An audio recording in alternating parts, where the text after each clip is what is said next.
होता है। हाँ। एक बात और कहना चाहूंगा सर कि जब मैंने इतने बीच में ना मैंने 2 साल पढ़ाई अपनी रोक दी थी जब मैंने एनएफएल ज्वाइन किया था, क्योंकि एनएफएल नया ऑर्गेनाइजेशन था और वहां पर मुझको समझने में टाइम लगा। तो उसके बाद जब मैंने रीस्टार्ट किया तो सर मैं प्रोडक्शन का स्पेशली बताऊं तो सर प्रोडक्शन एक ना बोरिंग सब्जेक्ट लगता है, लेकिन सर जब आप पढ़ाते हैं उसको तो वो बिल्कुल बोरिंग नहीं बचता है। तो जब मैंने उसको रीस्टार्ट किया ना, मुझे ये मान के चलिए सर क्वेश्चन लगाने की जरूरत भी नहीं पड़ी, क्योंकि वो एकदम पूरा याद हो चुका था कि हाँ ऐसे ऐसे होता है ये, मुझे बस थोड़ा ही रिवाइज करना है, इसके बाद मैं उसको कल ले जाऊंगा। तो इतना मल्टीपल रिवाइज किया था ना सर उस टाइम पे आपकी शीट इतनी बार बार लगाकर, तो फिर वो ये मान के सर जिसको बोलते हैं ना आप, हलवा बन चुका था वो मेरे लिए।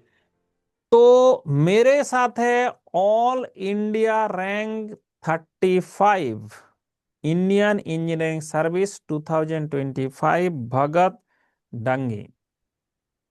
इन्होंने एक लंबा सफर तैयार किया एंड लंबा सफर के बाद अब ऑल इंडिया रैंक 35 लेके आया। तो मैं जानना चाहता हूँ, भगत तुम्हारा नाम में हमारा भगत सिंह जो है ये भी है, यस तो मुझे बताओ कि जब तुमने देखा कि अब 35 ऑल इंडिया रैंक आ गया, पहला रिएक्शन क्या रहा? सर, पहला रिएक्शन तो यही था कि काफी खुशी हुई, जैसे सर आप बताते थे कि क्लास में कि खुश रहना बहुत जरूरी है। तो ऑल्दो प्रिपरेशन के साथ तो मैं खुश ही था, लेकिन जब रैंक लिस्ट में नाम देखा तो वाकई काफी खुश, मतलब काफी वो फील हो रहा था कि चलो हमने टीचर का नाम तो रोशन किया है, बाकी हमारी जो एक ड्रीम था इंजीनियरिंग सर्विसेज ज्वाइन करने का वो का पूरा होता हुआ मतलब हुआ। तो बड़ी खुशी हुई सर लिस्ट में नाम देख के। तो जैसे हर सक्सेस के पीछे एक सक्सेस स्टोरी होता है, और तुम्हारा स्टोरी बहुत लंबा है। 2018 तुम पास आउट हो, एंड भोपाल जो मेरा एकदम मतलब दिल का शहर है, क्योंकि मैंने भोपाल में मोस्टली 1 साल का मतलब 100 से 120 डेज बिताता था। ठीक है। मेरा दो ही यस सेंटर सर। था, एक दिल्ली में ज्यादा बिताना पड़ता था। दिल्ली तो ऐसे ही कंजेस्टेड है, मतलब दिल वाले का है हम्म। बताते हैं, बट उतना मुझे दिल वाला दिखा नहीं। ठीक है। बट जो भोपाल यस है सर। वहाँ पे जो है हमें एक्चुअल जो फील होता था और एक्चुअल जो जिंदगी एंजॉय हम्म। करने का था, हम सिर्फ क्लास कराते थे और मस्त घूमते रहते थे, कहीं भी चले जाते थे, कोई फर्क नहीं पड़ता था। तो भोपाल से तुम हो तो I am so happy to know. And Bhopal में ही कोचिंग किया है तो बहुत अच्छा बात है। And 2018 pass out RGPV Bhopal से। तो यस सर। उसके बाद भगत ने NFL में जॉब किया। उसके बाद HPCL में अभी भी वर्किंग है। And now the success is in the peak. And जो इंजीनियरिंग सर्विस जाने का इच्छा था, तो कुछ लोग बोलते हैं कि जॉब के साथ प्रिपरेशन नहीं हो पाता। तुमने इतना जॉब के साथ कैसे पढ़ लिया भाई? नहीं सर, मैं इस बात का क्रेडिट जैसे टीचर्स को काफी वो देना चाहूंगा, क्योंकि टीचर जैसे सर आपसे ही सीखने को मिलता था कि आप बोलते थे कि 24 घंटे दिन के होते हैं, उसमें से आपको 6 घंटे सोना है, 18 घंटे पढ़ना है। तो जॉब के साथ जो भी मुझे फ्री टाइम मिलता था, जैसे डेली के मुझे 4 से 5 घंटे मिलते थे, तो मैं वही यूटिलाइज हाँ। करता था। और एक एक सेकेंड जो मुझे लगता था कि लंच टाइम यूटिलाइज करना है, टी टाइम यूटिलाइज करना है, और ऑफिस से आने के बाद संडे तो रहता ही है क्योंकि हमारे यहाँ वीकेंड सिर्फ संडे को ही ऑफ रहता था, सैटरडे ऑफ नहीं रहता था।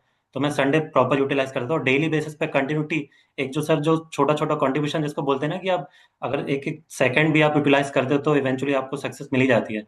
तो मैं जॉब के साथ वही प्लानिंग करता था कि बिल्कुल एक सेकंड भी ना बर्बाद हो, और वही सब प्लानिंग के थ्रू मैंने ये 35 रैंक हासिल की।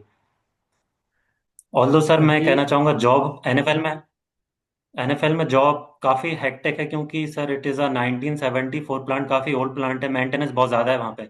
इवन ऐसा है कि आपको ब्रेकडाउन कभी भी हो सकता है, रात में बुला लिया जा सकता है, और वहाँ पे मैनेज कर पाना काफी डिफिकल्ट था। लेकिन मेरे ही रूममेट, मतलब मेरा ही बैचमेट था चंदन जोशी, जिसका लास्ट टाइम सिलेक्शन हुआ था, तो उससे मुझे काफी मोटिवेशन मिला कि जब उसने निकाला उतना हेक्टिक जॉब में, तो वाई नॉट अस।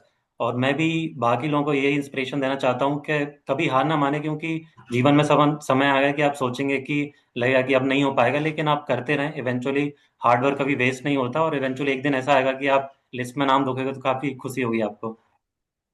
जो बात मैंने तब से कह रहा हूं, अभी ना तुमने जो बात बोला वो पुराना बात है कि जब 6 घंटे सोना है, 8 घंटे पढ़ना है, वो टाइम इसलिए था कि उस टाइम में इंजीनियरिंग में मैकेनिकल में भर भर के बच्चे आ गए थे और सीट हमारा कम होता जा रहा था। Yes sir. नावेडेज भर भर के वैकेंसी आ रहा है और सीट हमारा बढ़ गया। कम। उसके कारण अभी हमने चेंज कर दिया, 8 घंटे सोना है, बाकी टाइम पढ़ना है। ठीक है। अभी यस। अभी लेकिन सर अभी मैं वही कहना सर, जॉब के साथ सर मुझे लगता है कि 6 घंटे सफिशिएंट है, 8 घंटे ज्यादा हो जाएगा, टाइम नहीं बचेगा, जॉब के साथ डिफिकल्ट है सर थोड़ा। हाँ, तो इसमें जो है कि अभी 8 घंटे सोना है, बाकी टाइम पढ़ते रहना है। इस टाइप का जुगाड़ अभी हमारा चल रहा है। ठीक है। तो इसलिए यस सर। आपको जो बात बोला गया कि जैसे 6 घंटा, तुम लोग के टाइम में 6 घंटा ही था भाई, और कुछ ऑप्शन ही नहीं था। हम क्या यस करें, सर। बंदा इतना ज्यादा कंपटीशन हो रहा था, इतना ज्यादा कंपटीशन, 80 मार्क्स में जाके पीएसयू मिल रहा था। ठीक है। यस सर, हाँ उस अब टाइम हम पे क्या 18 करें, में। हाँ, तो हम क्या करें, उसके टाइम में हमें बोलना पड़ा और उस टाइम में बच्चे को करना भी पड़ा जो कुछ किया है। ठीक है। यस।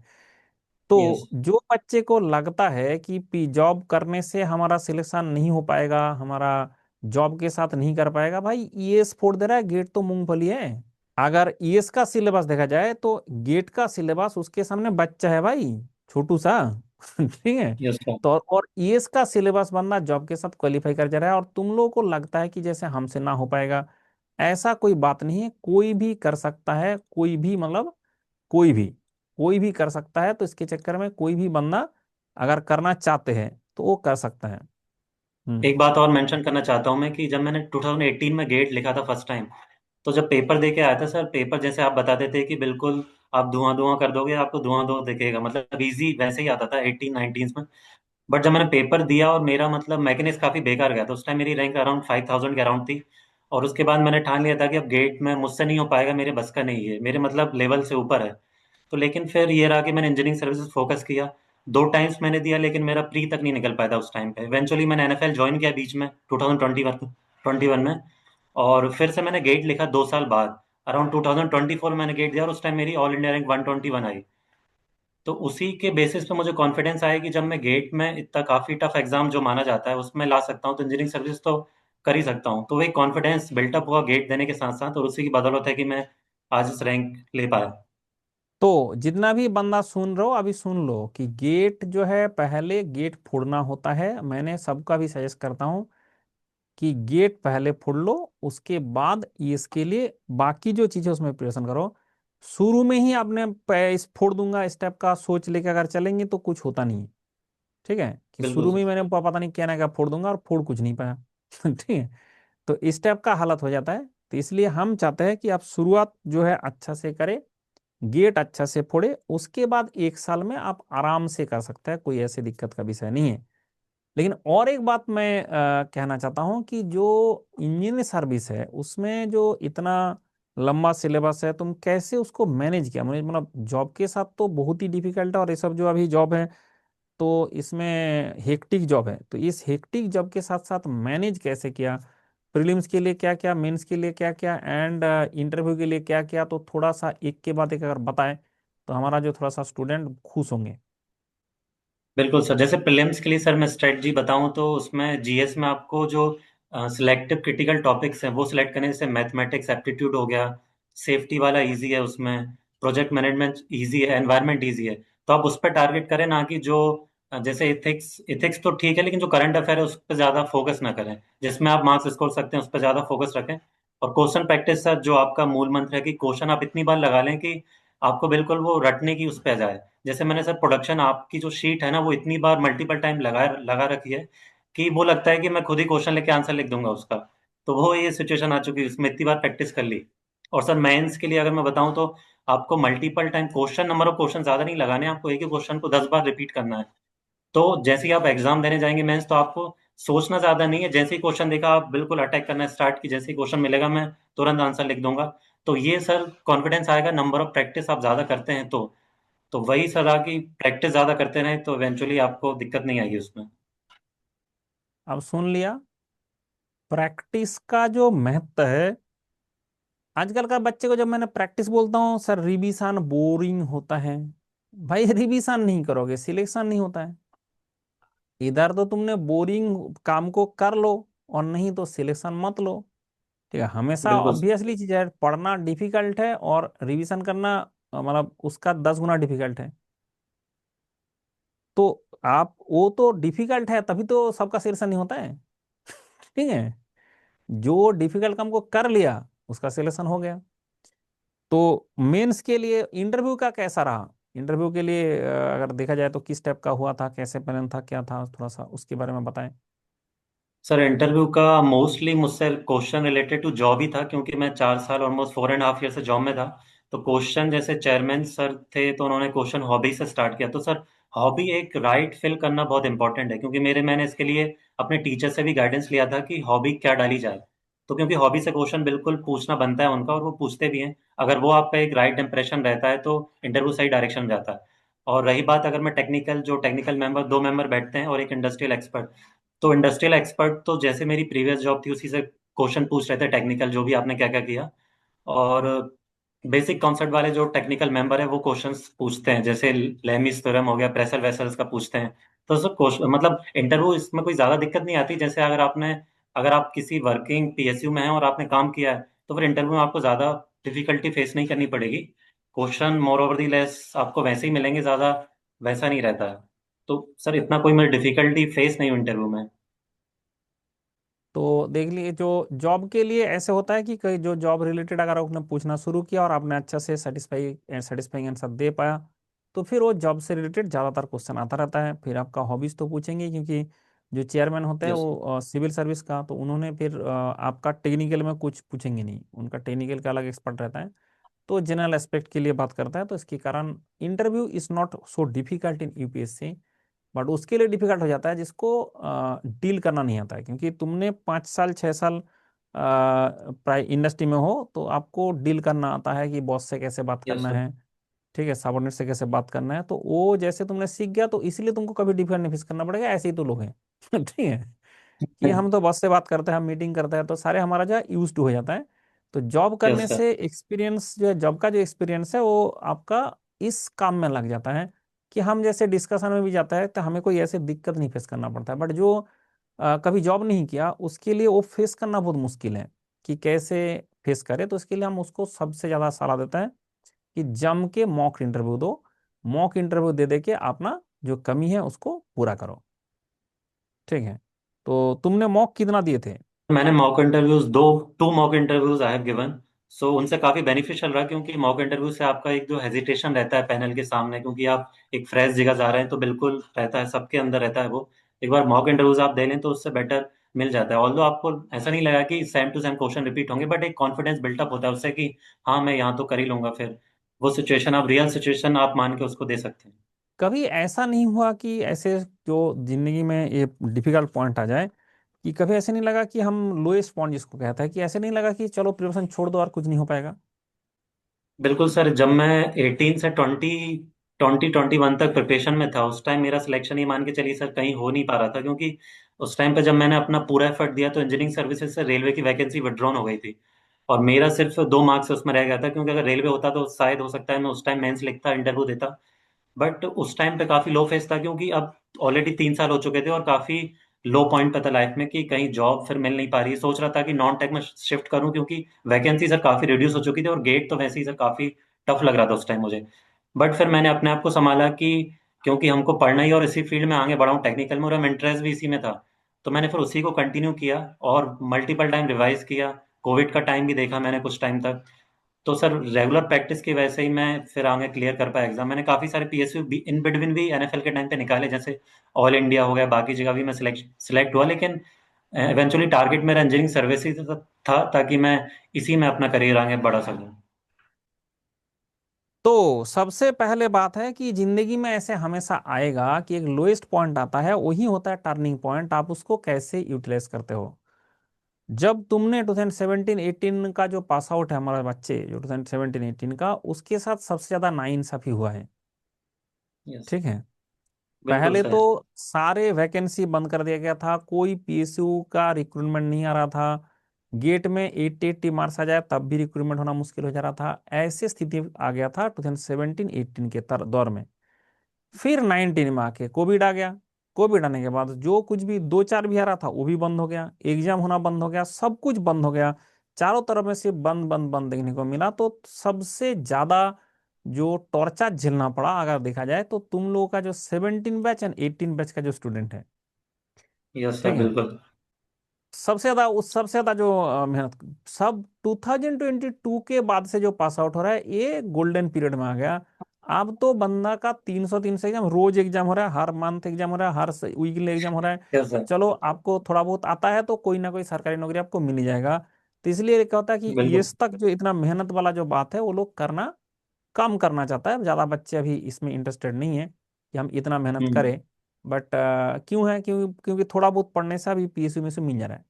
तो जैसे कॉलेज से ही पढ़ रहे हैं, और अभी बहुत अच्छा और चीज़ शुरू हो गया कि कॉलेज से ही बच्चा पढ़ना शुरू कर दिया, उसके आगे पढ़ने का जरूरत नहीं पड़ रहा है। फर्स्ट ईयर से मंडल के पास क्लास शुरू, ठीक है। फर्स्ट ईयर का मैथमेटिक्स मेरे से पढ़ ले रहा है। अब उसके बाद बोल रहा है कि सर मेरा से इसमें इसका कॉलेज का परसेंटेज मेरा 90, CGPA 9.2 आ गया। बोला कैसे? बोला सर आपसे क्लास करके जा रहा हूँ। ठीक है, कि हमें और कुछ करना ही नहीं है, तो हम कॉलेज जाते हैं, फिर आके आपका क्लास करता है, बात खत्म। इस टाइप का जो सिस्टम है अभी बन गया। और दूसरा होता है कि इससे अगर फर्स्ट ईयर से, सेकंड ईयर से, थर्ड ईयर से कोई बच्चे एंट्री कर रहे हैं, उसको फोर्थ ईयर जाते जाते पूरा सिलेबस में पकड़ा जाता है, उसके बाद वो 1 साल में भी ये निकाल सकता है। तो ऐसे अभी हुआ भी है। तो इसलिए जो भी बच्चे का ऐसा लगे कि हम ये उखाड़ना चाहता है, फोड़ना चाहता है, जो भी बच्चे को लगे हम ये फोड़ना चाहता है, तो वो डायरेक्टली ऐसे कर सकते हैं। और दूसरा बात है कि जुनून अगर ना हो तो ये एग्जाम मत दो। ठीक है, यस क्योंकि ऐसे पॉइंट आपका जिंदगी में आएगा ही आएगा। ठीक है, क्या तुम्हारा जो कॉलेज का परफॉर्मेंस, स्कूल का परफॉर्मेंस, क्या तुम हमेशा टॉपर थे कि कैसे थे, किस टाइप का स्थिति था कॉलेज में, किस टाइप का था स्कूल में, कैसे टाइप का, क्या हमेशा टॉपर रहे? सर, टॉपर तो नहीं, बट मैं कह सकता हूँ कि मैं टॉप 3-5 के अंदर रहता था। जैसे मेरे 10th में 85 थे, एंड 12th में भी 85 ही थे, और कॉलेज में भी मेरे 83 परसेंटेज थे। तो कह सकते हैं कि मैं मतलब कॉन्स्टेंटली उस पर रहा हूँ। मतलब मेरा पढ़ने में इंटरेस्ट रहा है, तो मैं इसी को आगे कंटिन्यू करना चाहता था। तो होपफुली मतलब सही ट्रैक पे था मैं, मतलब स्टार्टिंग से ही सर कहूँ मैं, स्कूल टाइम से। तो आप सब देख लो कि बंदा बहुत ही ज्यादा सीरियस है। ऐसे जो जिसका लगातार परफॉर्मेंस गुरु इम्प्रूविंग और कांस्टेंट भी रहता है, तो उसका मतलब होता है कि हमेशा आपका जो मार्क्स है, अगर देखा जाए तो it is in very good marks. चाहे कॉलेज का हो, चाहे आपका +2 का हो, मतलब वो क्या होता है कि लगातार बंदा प्रयास करता रहा, लेकिन उसके बाद भी इतना साल लग गया, तब जाके कुछ हो पाया ढंग का। तो इसलिए आप सिर्फ टॉपर हो, आप सिर्फ सीरियस हो, इसका मतलब नहीं कि आज ही आपको रिजल्ट मिल जाएगा। ये सबको रिजल्ट मिलेगा, मिला है, रिजल्ट मिला है, यस। बट आज ही मिल जाएगा ऐसा बात नहीं है। आपका टाइम ही मैटर करता है। आप जिस टाइम में पास आउट हो रहे हो उसका मैटर करता है। आप लोगों ने जिस टाइम में पास आउट थे तो सबसे घटिया टाइम में पास आउट हुआ, उसके बाद कोरोना आ गया, उसके बाद रेलवे विथड्रॉ हो गया इंजीनियरिंग सर्विस से। अब इतना सारे हर्डल के बावजूद इतना कंसिस्टेंसी था, तभी जाके आज इस मुकाम में पहुंचे हैं। तो इसलिए जो भी बिल्कुल बच्चे सर। का ऐसा एक होता है। हाँ। एक बात और कहना चाहूंगा सर कि जब मैंने इतने बीच में ना, मैंने 2 साल पढ़ाई अपनी रोक दी थी जब मैंने एनएफएल ज्वाइन किया था, क्योंकि एनएफएल नया ऑर्गेनाइजेशन था और वहां पर मुझको समझने में टाइम लगा। तो उसके बाद जब मैंने रीस्टार्ट किया, तो सर मैं प्रोडक्शन का स्पेशली बताऊं तो सर, प्रोडक्शन एक ना बोरिंग सब्जेक्ट लगता है, लेकिन सर जब आप पढ़ाते हैं उसको, तो वो बिल्कुल बोरिंग नहीं बचता है। तो जब मैंने उसको रीस्टार्ट किया ना, मुझे ये मान के चलिए सर, क्वेश्चन लगाने की जरूरत भी नहीं पड़ी, क्योंकि वो एकदम पूरा याद हो चुका था कि हाँ ऐसे ऐसे होता है ये, मुझे बस थोड़ा ही रिवाइज करना है, इसके बाद मैं उसको कल ले जाऊंगा। तो इतना मल्टीपल रिवाइज किया था ना सर उस टाइम पे, आपकी शीट इतनी बार बार लगाकर। तो फिर वो, ये मान के सर जिसको बोलते हैं ना आप, हलवा बन चुका था वो मेरे लिए। हाँ, एक्चुअली तुम लोगों के टाइम में क्या होता था, मुझे देश में सारे बैच में पढ़ाना पड़ता था, ऑफलाइन सेंटर होता था। तो उसमें सारे बैच में पढ़ाने के लिए मुझे, मेरे पास सिर्फ एक ही सब्जेक्ट पढ़ाता था, भोपाल में दो। भोपाल में सोम और यस। प्रोडक्शन, दो ही पढ़ा पाया। लेकिन अभी हो गया मैं 17 सब्जेक्ट पढ़ाता हूँ, और yes same sir. Process. All question seat में बना दो, यही प्रैक्टिस करो, वही हलवा बनाओ। जितना प्रैक्टिस करोगे उतना जल्दी सिलेक्शन होगा। और उससे ज्यादा मतलब आपको और इधर उधर मुंह मारने का जरूरत नहीं कि PIQ कर लो, किताब पढ़ लो, ये सब कुछ नहीं करना है, सीधा वही चीज बिल्कुल कर सर। लो। तो उतना जो चीज है, जैसे प्रोडक्शन का गेट में जितना प्रायोरिटी है, आईएएस का प्रीलिम में बहुत ही लो प्रायोरिटी है। आईएएस का प्रीलिम में यस 5-6 सर। क्वेश्चन ही आता है, इसमें लो है। आईएएस का मेंस में सफिशिएंट वेटेज है, बट प्रीलिम्स में उतना वेटेज नहीं है। इसलिए प्रीलिम्स निकालने टाइम में मैं सीधा बोल देता हूँ भाई, गेट में जैसे प्रोडक्शन ही प्रोडक्शन आता है, ईएस में लेकिन तुम्हारा पहला प्रीलिम्स में उतना नहीं आएगा, उसको उतना प्रायोरिटी नहीं देना, उसको सिर्फ रिवाइज करो चले जाओ। 5-6 क्वेश्चन आएगा वही कर लेना। ठीक है, लेकिन मेंस में बहुत ज्यादा प्रायोरिटी रखता है, तो मेंस के लिए ज्यादा करना पड़ेगा। बाकी जो सब्जेक्ट्स है अभी वो सारे सब्जेक्ट मैं पढ़ा रहा हूँ अभी, सारे मतलब ऑल 17 सब्जेक्ट हो गया, रोबोटिक्स मैकेट्रॉनिक्स सारे। ठीक है, मैथमेटिक्स एप्टीट्यूड। तो ऐसे क्यों किया? क्योंकि वो जो एक प्रोसीड्योर था ना कि भाई मुझे ऐसा मटेरियल देना, मुझे ऐसे क्लास देना है, दैट शुड कंटेन एवरीथिंग। ठीक है, उसमें थ्योरी यस भी सर। है, उसमें क्वेश्चन भी है, उसमें एग्जाम्पल भी है, उसमें आंसर भी है। बस ये पढ़ लो और एग्जाम सेंटर में चले जाओ। तुम लोगों के लिए थोड़ा सा टाइम इसलिए लगा, 2018 से 2025 आज हुआ हुआ है, तो 7 ईयर में तुम 6 ईयर तुमने नौकरी किया है। ठीक है, तो यस वो 1 साल और उसका इतना घटिया टाइम में, तो वो तो उतना तो लगता ही है। ठीक है, वो 1 ही साल का तुम्हारा दिक्कत है, वो है मतलब, because of this you are very serious candidate. Serious candidate के लिए तो क्रीम ऑफ द टैलेंट जो है उसके लिए कोई दुनिया में कमी नहीं है, बट फिर भी 1 साल तुम्हारा रगड़ना पड़ा। उसका कारण ड्यू टू दिस प्रॉब्लम, क्योंकि सब कुछ बंद हो गया था, जैसे पीएसयू में रिक्रूटमेंट बंद, सरकारी जॉब का नोटिफिकेशन बंद, सब कुछ बंद हो गया था, और फिर कोरोना आ गया, दोनों मिला के ऐसा हाल किया था कि उस टाइम का बच्चे से अगर जब हम बात करते हैं, अभी जैसे हम कुछ कुछ मिलते हैं कि सर हमारे लिए क्या हाल हुआ था, अभी देखिए जैसे 2022 वाला गेट आया, उसमें ना 45 मार्क्स जिसका था गेट में उसको भी पीएसयू मिल रहा है। बोला सर ये क्या हो रहा है, हमारा यस। 80 में नहीं मिल रहा था। देखो भाई, टाइम टाइम का बात है, समय समय का बात है, उस टाइम का अलग था, इस टाइम का कुछ अलग है। बट अभी धीरे धीरे अभी भी इस बार भी जो हुआ है 75 मार्क्स के आसपास इस बार भी आ गया। और उसके बाद फायदा ये हो रहा है कि अभी सारे पीएसयू में अलग अलग एग्जाम कर रहे हैं, इसलिए कुछ बच्चे को क्या होता है कि अगर गेट थोड़ा खराब भी हो गया तो उसके पास मौका मिल जाता है कि चलो और अच्छा पढ़ के हमने कुछ अच्छा कर ले। ठीक है, तो बहुत अच्छा अभी परफॉर्मेंस है, बहुत अच्छा अभी सिस्टम भी है, तो इसलिए जो भी बच्चे का पढ़ने का इच्छा है, दिल का अरमा है, आप अभी शुरू कर सकते हैं। और ईएस निकालने के लिए मैं किसी को 1 साल का सलाह नहीं देता हूँ, मैं सबको बोलता हूँ 2 साल। पहले आप गेट फोड़ लो, गेट में जब फोड़ लेंगे तो तुम्हारा 15 सब्जेक्ट तुम्हारा एकदम पकड़ में आ जाएगा, और बाकी जो 11 सब्जेक्ट है, टोटल 26 सब्जेक्ट है इंजीनियरिंग सर्विस का, उसको पढ़ते रहना है और इसको रिवीजन करते रहना है, तो फिर बहुत आसान से निकाला जा सकता है अगर ऐसे सिस्टमेटिक प्लान करें। कुछ बच्चे पहले ही लगा हुआ है मैं आप पहले ही जाकर आईएएस निकाल लूंगा, निकाल भी सकते हो, लेकिन ज्यादातर का फेलियर हो जाएगा। ठीक है, तो इसलिए प्रोसीड्योर इसको फॉलो किया जाए। क्या तुमको क्या लगता है, ये बात सही है कि बच्चे को पहले ही बोल दो तुम ईएस दे दो? नहीं नहीं सर, बिल्कुल सही है, क्योंकि जब मैंने भी ईएस वैसे स्टार्ट किया था, लेकिन गेट सर, गेट एक बेसिक कॉन्सेप्ट आपका बिल्डअप करता है। क्योंकि जो आप इंजीनियरिंग में पढ़ के आते हो, वो गेट आपकी रियल टेस्ट होता है कि वाकई में आपने कितना पढ़ा है और कितना आप क्लियर कर पा रहे हो। तो गेट से आपका कॉन्सेप्ट बिल्डअप होते हैं, वही आपके इवेंचुअली फाइनली यूज होते हैं इंजीनियरिंग सर्विसेज में। तो गेट में आपकी एक बार पकड़ बन गई, तो सर बिल्कुल वो आपके आगे तक काम आनी, इंजीनियरिंग सर्विसेज हो चाहे सिविल सर्विसेज हो। तो गेट पे सर हाँ, मास्टर करना पहले बहुत जरूरी है, जैसे आपने कहा। तो मैंने भी सर पहले गेट से ही स्टार्ट किया था। मेरी मेरी रैंक जब 121 आई, तो मुझे कॉन्फिडेंस बिल्कुल सर आया कि हाँ, अब मैं बिल्कुल राइट ट्रैक पे हूँ, निकाल सकता हूँ इसको। Very good. तो बहुत अच्छा लगा तुमसे इंटरेक्ट करके। अभी मैं चाहता हूँ कि tips for the future aspirants क्या देना चाहते हो? सर टिप्स के रिगार्डिंग तो जैसे फर्स्ट ऑफ ऑल अगर मैं बात करूं, जो लोग जॉब नहीं है, जो कंटिन्यूअसली तैयारी कर रहे हैं, वो मतलब अपना टाइम शेड्यूल पूरा बनाएं कि मुझे इतने दिन में मतलब जो भी है उनका इतने घंटे में सब्जेक्ट्स कवर अप करने हैं। और अपने कॉन्सेप्ट क्लैरिटी ज़्यादा रखें, प्रैक्टिस ज़्यादा करें, तभी आप क्लियर कर पाएंगे। और जो जॉब के साथ है उनका तो यही कि सर जो भी आपको 3 से 4 घंटे डेली बेसिस पे मिलते हैं, उनका प्रॉपर यूटिलाइज करें, संडे का यूटिलाइज करें। और इन केस आपको लीव लगती है बीच में लेने की, तो प्रिपरेशन में तो बिल्कुल ले सकते हैं आप। और सर कंटिन्यूअस लगे रहें उस पर, ये ना सोचें लाइफ में कि मुझसे नहीं हो पाएगा। क्योंकि एक टाइम सर मेरा भी था कि मुझे लगता था कि मुझसे नहीं हो पाएगा, ये सारे एग्जाम मेरे से ऊपर ही हैं। बट इवेंचुअली टीचर्स का मोटिवेशन सर, जैसे मैं काफ़ी वीडियोस भी देखता था, आपके हो गए सर, और भी टीचर्स हैं, उनसे काफ़ी मोटिवेशन रहता था कि डेली बेसिस पे सर मोटिवेट कर ही रहे हैं, तो डेली सर वही काम करें। जैसे सर आपको अगर मैं देखूँ तो आप डेली वही वही चीज़ें पढ़ा रहे हैं, तो आपको भी लगता हो मैं बोर हो चुका हूँ। लेकिन हमको भी वही काम करना है कि डेली प्रैक्टिस करना है, और वो बोर नहीं होना है उससे, क्योंकि वो हमारे फ्यूचर के लिए है। हमारा फ्यूचर ही उससे बेटर होगा। तो डेली उसको प्रैक्टिस करते रहें, भले ही वो बोरिंग लगे। और सर यही मूल मंत्र देना चाहूंगा लोगों की, बस कंटिन्यूस एफर्ट करते हैं, मेहनत कभी वेस्ट नहीं होती है, इवेंचुअली सक्सीड होंगे आप लाइफ में।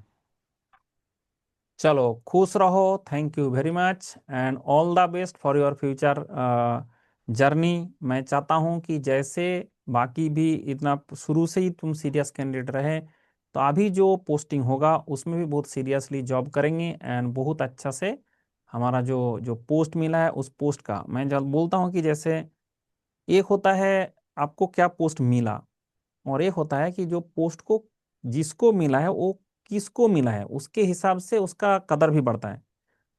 ठीक है, यस मतलब जैसे आप पोस्ट होल्ड किया, और जो पोस्ट होल्ड किया और किसने होल्ड किया वो पोस्ट, उस पोस्ट का गरिमा उसके हिसाब से बढ़ता है। तो आप जो भी पोस्ट होल्ड करेंगे उसका गरिमा बढ़ेगा, ये मेरा भरोसा है, उम्मीद है। चलो बाय बाय, टेक केयर, खुश रहो। Thank you sir, thank you very much.